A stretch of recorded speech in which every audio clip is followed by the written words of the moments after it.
बिस्मिल्लाहिर्रहमानिर्रहीम। अल्लाहुम्मा सल्ली अला मुहम्मद व अला आलि मुहम्मद।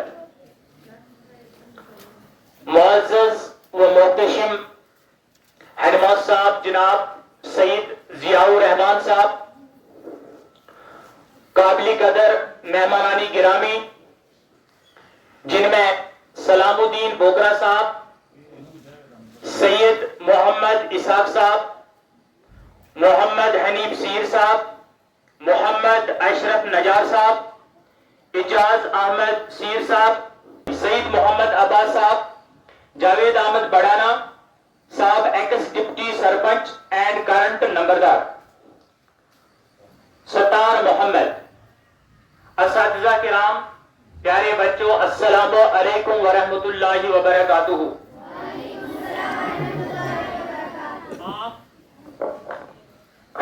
आप सबको मेरी और पूरे स्टाफ की ओर से 79th स्वतंत्रता दिवस की ढेर सारी शुभकामनाएं पेश हो। सामीन मोहतरम, आज का दिन किस अवसर पर, इसका मुद्दा व मकसद क्या है, ये हम आपको कि इंग्लैंड से दरअसल वहां के लोग यहाँ पर भारत में तिजारत करने के लिए आए और ये तिजारत उन्होंने मुगल बादशाह अकबर के जमाने में शुरू की और ये अंग्रेज लोग यहाँ भारत में आ गए। इन्होंने यहाँ पे एक कंपनी डाली, उसका नाम था ईस्ट इंडिया कंपनी, जो कि 31 दिसंबर 1600 ईस्वी में डाली गई। ये कंपनी मुख्तलिफ चीजों का कारोबार करती थी, खासकर cotton, silk, Indigo, calico, muslin, salt, spices, T और ओपियम वगैरह का कारोबार करती थी। इन चीजों को यहां से सस्ते दामों खरीदा जाता था और यूरोपीय ममालिक में इनको महंगे दामों पर बेचा जाता था। इस तरह से इन लोगों के पास काफी पैसा आया, दौलतमंद बन गए और जब इनके पास पैसा आ गया, दौलतमंद बन गए, तो इन्होंने यहां के बादशाहों से लड़ाई मोल ली, यानी भारत को कब्जा करने के दर पे बन गए। इतने मालदार बन गए कि इन्होंने यहाँ के बादशाहों से टक्कर ली, सीधी टक्कर। सबसे पहली टक्कर जो इन्होंने ली वो रॉबर्ट क्लाइव और सिराजुद्दौला के माबैन जंग छिड़ गई, जो कि बंगाल में है। आपको मालूम है, प्लासी के मैदान में 23 जून 1757 की बात है, जब रॉबर्ट क्लाइव की फौज और सिराजुद्दौला की फौज के दरमियान घमासान की झड़प हो गई, लड़ाई हो गई। तो इसमें अंग्रेजों ने पहली बार बंगाल पर कब्जा कर लिया और वहां पे मीर जाफर को बनाया। हिस्ट्री के इतिहास के पन्नों में जाके हमें यह मिलता है कि सबसे पहले इन्होंने बंगाल पे कब्जा कर लिया और इसके साथ ही साथ ये 23 जून 1757 की बात है, अंग्रेजों ने बंगाल पर कब्जा कर लिया और इसके साथ ही साथ ईस्ट इंडिया कंपनी का यहां पे दबदबा बन गया और 100 साल तक यह हुकूमत चली, यानी 1757 ईस्वी से 1858 ईस्वी की तक इन्होंने 100 साल तक ईस्ट इंडिया कंपनी का रूल यहां पे रहा। लेकिन 1857 ईस्वी की जंग आजादी के बाद ब्रिटिश गवर्नमेंट ने 1858 ईस्वी में डायरेक्ट हिंदुस्तान पर कब्जा कर लिया। अब दूसरा 100 साल जो है उसको ब्रिटिश राज कहते हैं कि बरतानिया से यहाँ पे ऑफिसर आते थे, जैसे वाइसरॉयज आते थे और वो हमारे हिंदुस्तान पर कब्जा, ये हुकूमत चलाते थे। यहाँ पे बरतानिया से आके यहाँ पे ऑफिसर आता था और पूरे भारत पे जो है शासन चलाता था। 100 साल तक ब्रिटिश राज कहलाता है और ईस्ट इंडिया कंपनी जो दुकानदार लोग थे, इन्होंने 100 साल तक यहाँ पे हुकूमत करी और इन 200 सालों में अंग्रेजों ने यहाँ के लोगों को बहुत तंग किया, यहाँ के लोगों पर टैक्स लगाया, यहाँ के लोगों पर इंतहाई तशद्दुद किया और इनकी आजादी की तहरीक को कुचला गया। इनको हर तरह से जो है गरीब किया गया। यहाँ पे जो है जो भी माल निकलता था, रॉ मटेरियल्स निकलता था, यहाँ पे जो भी चाय, नमक या कपड़े निकलते थे, ये सस्ते दामों में यहाँ पे लेते थे और अपने मुल्कों में जो है महंगे दामों पर बेचते। तो इस तरह से इनके पास माल आ गया और जब ये अमीर बन गए, जब ये यहाँ से रिटायर होते थे, अपने मुल्क जाते थे, बरतानिया जाते थे, तो उनको वहां पे नबोब कहलाया जाता था। जैसे हम यहाँ कोई अमीर होता, हम उसको कहते हैं लाला। बर्तानिया में उनको लाले कहते थे, नबोब्स इंग्लिश में इनको कहा जाता है, नबोब्स, और लाले कहते थे। इतने अमीर ये यहाँ हिंदुस्तान से जब अपने मुल्क में जाते थे, लाले कहा जाता था इनको, नबोब्स कहा जाता था। ये ऑफिसर जो है हमारे लोगों पर बेशुमार टैक्स लगाते थे और इस तरह से यहाँ के लोगों पर जुल्म तशद्दुद यहाँ पर ढाया जाता था। आपको मालूम है इनको इस चीज की कोई परवाह नहीं रहती थी कि यहाँ के लोग भूखे मरे, गरीब रहे, इनको इनकी इस चीज के साथ कोई दिलचस्पी नहीं थी। उनको सिर्फ यहाँ पे पैसा बटोरना था और अपने मुल्क में अपनी किस्मत बनानी थी। लेकिन इस जुल्म सितम से निजात पाने के लिए यहाँ के ज़हीन लीडर सामने आ गए और इन लीडर्स ने यहाँ के लोगों की समस्याएं देखी, तकलीफ देखे, दुख देखे और इन्होंने आवाज उठाई, जिनमें मिसाल के तौर पर मैं बताऊंगा पंडित जवाहरलाल नेहरू थे, सुभाष चंद्र बोस थे, बिपिन चंद्र पाल, लाला लाजपत राय, अरविंदो घोष, महात्मा गांधी, सरदार वल्लभ भाई पटेल, मौलाना अबुल कलाम आजाद थे, अब्दुल गफार खान मुसलमानों में, मौलाना हसरत मोहानी थे, बेगम हजरत महल, बखत खान, सईद मोहम्मद शरफुद्दीन, सैफुद्दीन किजलू, ये खास तौर पर गांधी जी हैं जिन्होंने इस जुल्म के खिलाफ आवाज उठाई और अंग्रेजों को हमेशा के लिए इस भारत से निजात दिलाई। और 15 अगस्त 1947 यही दिन था जब अंग्रेज फौज यहां से दुम दबा के भाग गई और हमें आजादी नसीब हो गई। ये मुसलमानों का भी योगदान और हिंदुओं का भी योगदान था, भारत में रहने वाले सभी लोगों का योगदान था जिन्होंने इस भारत को आजादी दिलाई। और किस तरह से आजादी दिलाई हम सब आपको बताएंगे, लेकिन अगला प्रोग्राम यहाँ पे शुरू करते हैं। ये है रुखसाना जबीन, ताहिरा जॉन, तबस्सुम अख्तर, वो यहाँ पे आएंगे और पैट्रियोटिक सॉन्ग पेश करेंगी। तलवारों पे सर वार दिए, अंगारों में जिस्म जलाया है, ये बच्चियां देशभक्ति गीत यहाँ पे इस प्रोग्राम को आगे बढ़ाते हुए पेश करेंगी।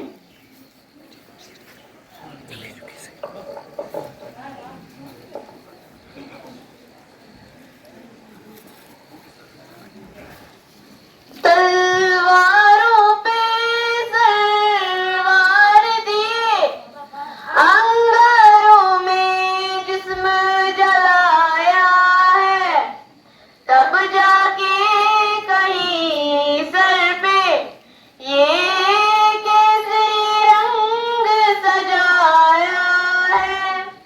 ऐ मेरी ज़मीं अफसोस नहीं जो तेरे लिए सौ दर्द सहे, महफूज रहे तेरी आन सदा चाहे जान मेरी रहे न रहे। हाँ मेरी ज़मीं महबूब मेरी नस नस में तेरा इश्क बहे, फीका न पड़े कभी रंग तेरा जिस मुंह से निकल के खून कहे।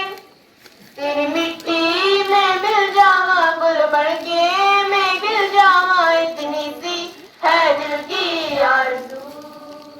तेरी नदियों में बह जावा, तेरे खेतों में लहरावा, इतनी सी है दिल की आरज़ू। हो हो हो सरसों से भरी कल्याण मेरे, जहाँ झूम के भंगड़ा पा न सका, आबाद रहे वो गाँव मेरा जहाँ लौट के वापस जा न सका।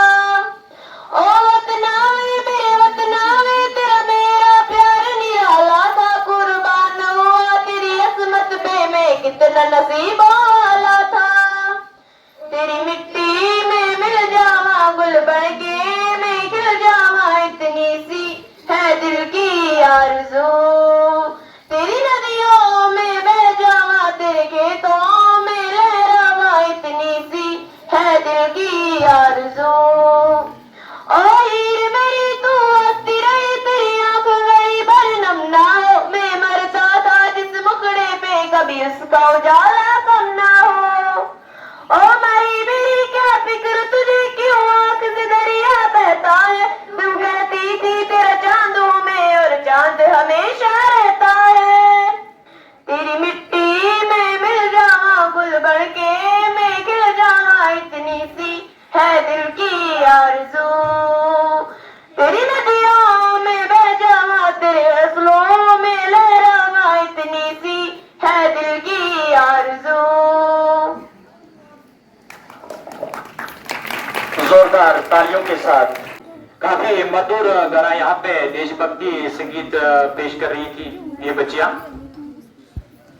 आजादी हासिल करना कोई मखूल बात नहीं होती है और इस आजादी को पाने के लिए बलिदान देना पड़ता है, कुर्बानी देनी पड़ती है। आज हम आपको कुछ ही बातों में, चंद ही बातों में ये समझाने की कोशिश करेंगे कि आजादी को पाने के लिए कितना नुकसान उठाना पड़ा भारत को। आपको मालूम है कि 1857 ईस्वी की पहली जंग आजादी जो थी उसमें 8 लाख लोगों को शहीद किया गया और उवध यूपी में एक शहर है उसमें मुसलमानों को 1857 की बगावत में 1.5 लाख मुसलमानों को मार दिया गया, शहीद किया गया। एक ही शहर में 1.5 लाख मुसलमानों को शहीद किया गया। अब दूसरा वाक्य सुनिए। गांधी जी ने क्विट इंडिया मूवमेंट, हिंदुस्तान छोड़ दो तहरीक चलाई। यहां पे एक अब की बात है, डेट भी बताऊंगा। 9 अगस्त 1942 की बात थी जब गांधी जी ने अंग्रेजों को यहां से जाने के लिए कहा, तो उसमें जो है 10,000 लोगों को शहीद किया गया। भारत में 10,000 लोगों को मौत के घाट उतार दिया गया। अब तीसरा वाक्य सुनिए। इसी तरह से पुरअमन एहतिजाज अमृतसर पंजाब में जलियांवाला बाग मसैकट से कहते हैं। जलियांवाला बाग एक पार्क है, वहां पे लीडर्स जो है जमा हो गए, काफी लोग बूढ़े बच्चे जवान जमा हो गए। तो वहां पे फौजी अफसर था जनरल डायर अंग्रेजों का। ये कब की बात है? 13 अप्रैल 1919 की बात है। ये पार्क में मीटिंग कर रहे थे क्योंकि 2 लीडर को गिरफ्तार किया गया था, उसके संबंधित जो है एहतिजाज करना था। तो ये जनरल डायर फौजी अफसर आ गया और उसने पार्क में सीधे निहत्थे लोगों पर गोली चलाई, जिसमें बच्चे बूढ़े लोगों को मार दिया गया, शहीद किया गया और 379 लोगों को उसी वक्त पार्क में ही जो है तड़पा के मारा गया। इस फौजी अफसर ने, जनरल डायर था उसका नाम, और 1200 लोगों को जख्मी कर दिया। ये आजादी हासिल करना आसान बात नहीं है। दूसरी एक मिसाल मैं दूंगा। 1947 की बात है। 1947 में इसे 2 लाख से 20 लाख लोगों को शहीद किया गया।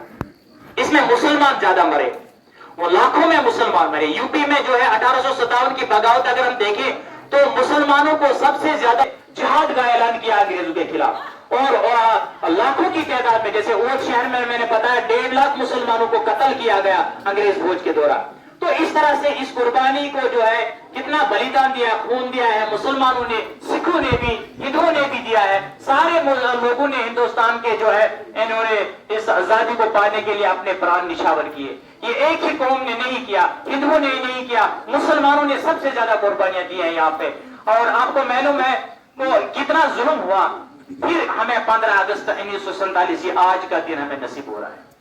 खैर, इस प्रोग्राम को आगे बढ़ाते हुए हम यहाँ पे दावत देते हैं सादिया जान, फाहमीदा अख्तर और उनकी दूसरी सहेलियों को कि वो अपना गीत पेश करें। ऐ वतन वतन मेरे आबाद रे तू, ऐ वतन वतन मेरे आबाद रे तू, मैं जा रहूं जहां में याद रे तू, मैं जा रहूं जहां में याद रे तू। ऐ वतन मेरे वतन, ऐ वतन मेरे वतन, तू ही मेरी मंजिल है पहचान तुझे से, तू ही मेरी मंजिल है पहचान तुझे से, पहुंचो मैं जहां भी मेरी बुनियाद रे तू, पहुंचो मैं जहां भी मेरी बुनियाद रे तू।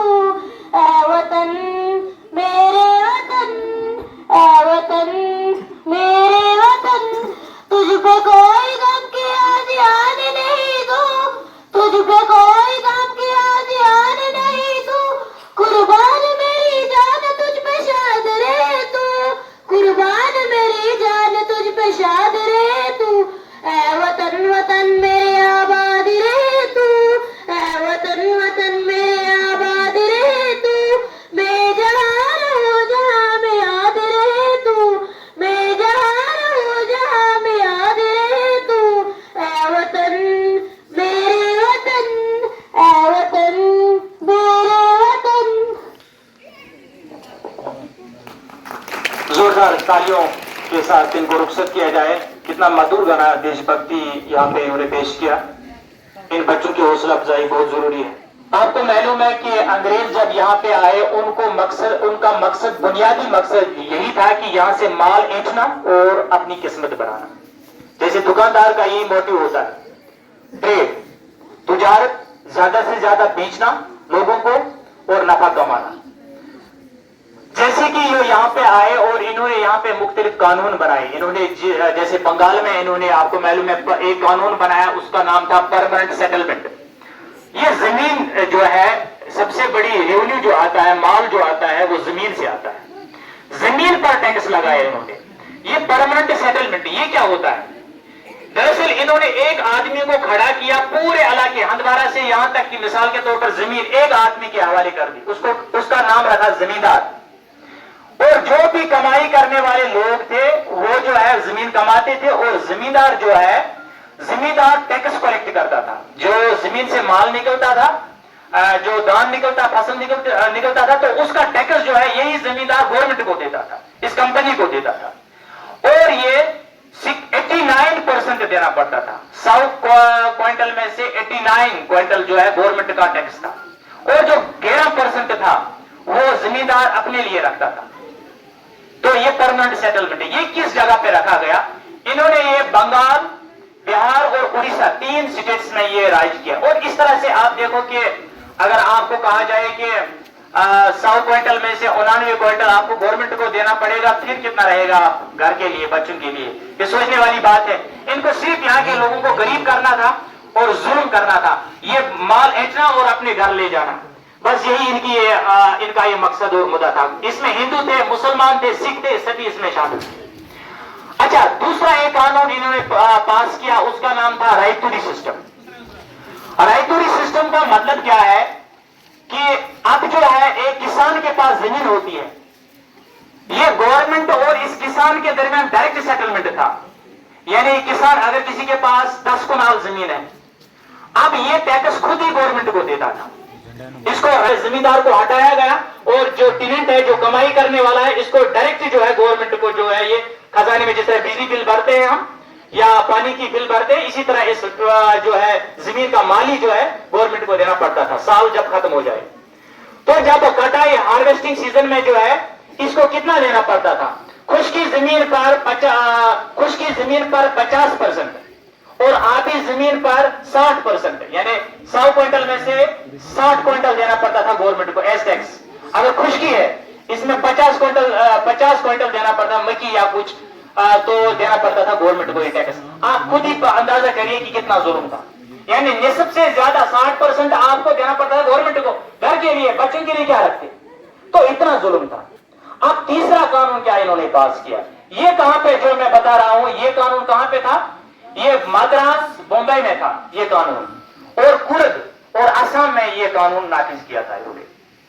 ये सर थॉमस मनरो ने, जो अंग्रेज ऑफिसर था, उसने ये कानून, नया कानून, काला कानून यहां पे लाया था। और तीसरा जो है माहलवारी सिस्टम। माहलवारी सिस्टम क्या होता है? माहलवारी 5-6 मोहल्ले एक साथ मिलते हैं, तो ये कमाई करते हैं, एक साथ बुखाई लगाते हैं या धान की फसल कमाते हैं, बीज बोते हैं, फिर एक ही साथ जो है इसकी कटाई करते हैं। फिर जो है विलेज हेडमैन, हर एक मोहल्ले का विलेज हेडमैन और नंबरदार का काम क्या था? उस नंबरदार का काम यह था कि माली जमा करना, और माली जमा करने के बाद जो है गवर्नमेंट को जो है देना ये टैक्स। मिसाल इस मोहल्ले का जो नंबरदार, वो पूरे मोहल्ले का जो है टैक्स गवर्नमेंट को जो देना पड़ता था। तो कितना देना पड़ता था? 100 क्विंटल में से 67 क्विंटल गवर्नमेंट का टैक्स था।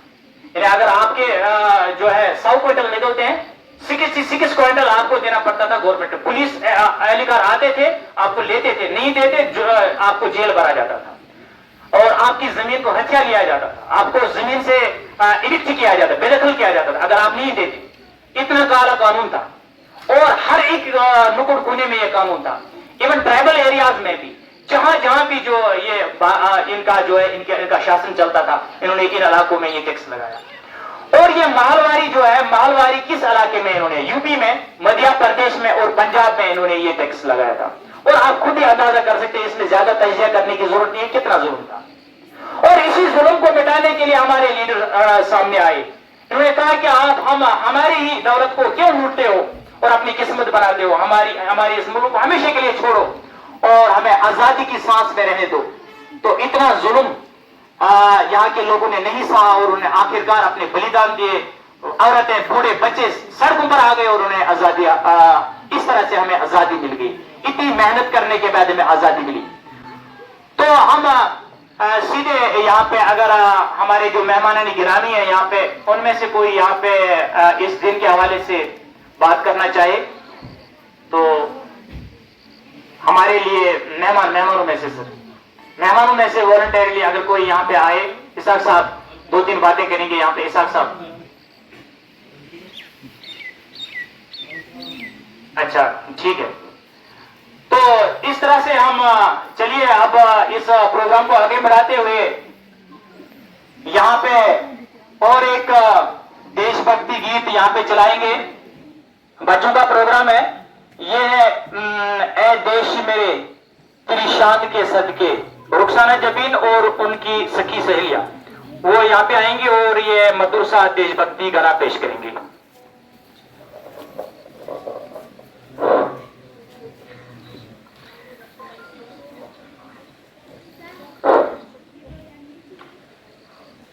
ओ देश मेरे तेरी शान के सदके, कोई दन है क्या तेरी धूल से भर के, तेरी धूप से रोशन, तेरी हवा पे जिंदा, तू बाग है मेरा, मैं तेरा परिंदा।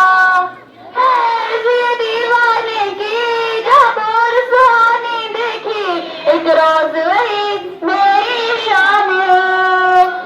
कब याद करे जो जमाना, माटी में गड़ मिट जाना, जिक्र में शामिल मेरा नाम हो। ओ देश मेरे तेरी शान पे सदके, कोई दन है क्या तेरी धूल से बढ़ के, तेरी धूप से रोशन, तेरी हवा पे जिंदा, तू बाग है मेरा, मैं तेरा परिंदा।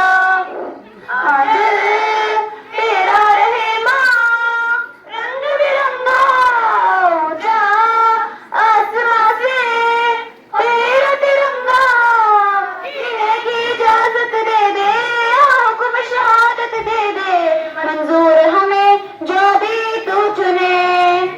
रेशम का हो बदशाला या कफन सिपाही वाला, ओढ़ेंगे हम जो भी तू बुने। और देश मेरे तेरी शान पे सदके, कोई दन है क्या तेरी धूल से बढ़ के, तेरी धूप से रोशन, तेरी हवा पे जिंदा, तू बाग है मेरा, मैं बहुत बहुत शुक्रिया इन बच्चों का।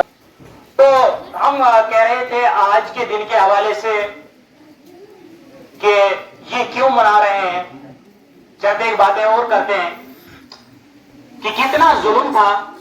ये इस बात से अंदाजा लगा सकते हैं आप 1943 ईस्वी में, 1943 में कितने लोग मरे, भूख के मारे मरे लोग।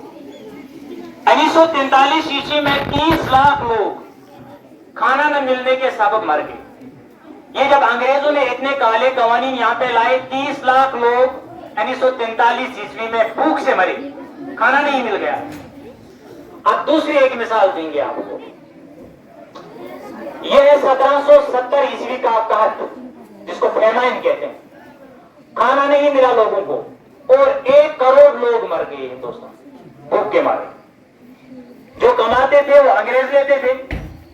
1770 ईस्वी में यह सबसे बड़ा हिंदुस्तान में लिखा जाने वाला मनहूस साल था और काला साल था, मंदा साल था, जिसमें 1 करोड़ लोग भूख के मारे मरे, बच्चे मरे, खाना नहीं मिला। इतनी कहत साली पड़ी और इतना जुल्म था जो अंग्रेजों ने यहां पे किया। आसान बात नहीं कहना है आजादी।